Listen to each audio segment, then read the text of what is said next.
Tout document portant une réforme n'aura de sens que par la rigueur, la volonté politique, mais la rigueur opérationnelle dans son application. Je disais tantôt au ministre que ce que vous avez présenté, surtout la partie FUT, semble enterrer définitivement le PAMA. Il ne me semble pas possible que les deux programmes puissent coexister. Ça n'a pas été dit formellement, mais c'est des discussions que nous aurons plus tard. Mais le PAMA avait les mêmes ambitions. On peut faire l'état des lieux, le bilan, voir ce qui n'a pas marché, les défauts d'articulation, la faiblesse du budget. Mais en cas de cause, c'est un programme qui avait pour vocation de moderniser l'administration. Ici, on parle du service public de manière beaucoup plus vaste. Et je pense qu'aujourd'hui, ce que nous avons décidé de faire, ce que nous faisons depuis qu'on est là, sur les outils de pilotage, et c'est pourquoi les outils de pilotage doivent être alignés au modèle qui a été retenu pour la vision de manière générale, notamment par la mise en place de Delivery Unit.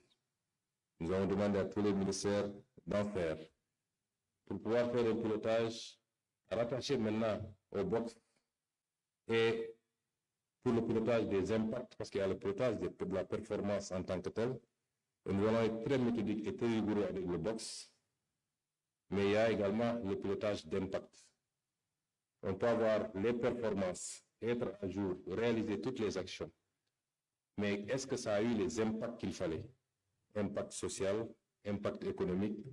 Aujourd'hui, c'est vrai, 20% de leadership politique et 80% de management, nous sommes tout à fait d'accord et c'est pourquoi aujourd'hui, c'est dans la rigueur, dans l'application de ces mesures que nous allons pouvoir apprécier de la qualité des résultats atteints.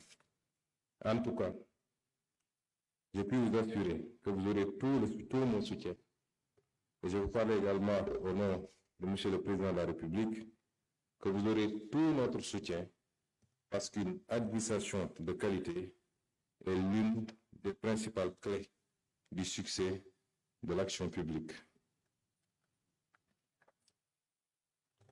Mesdames et messieurs, je voudrais terminer mon propos par féliciter vivement M. le ministre de la fonction publique et de la réforme du secteur service public, M. Olivier Boucal et ses équipes, pour l'élaboration de l'agenda national de transformation du service public qui trace la voie d'une administration publique moderne, agile, inclusive et performante, capable d'offrir des résultats concrets, mesurables et durables aux citoyens.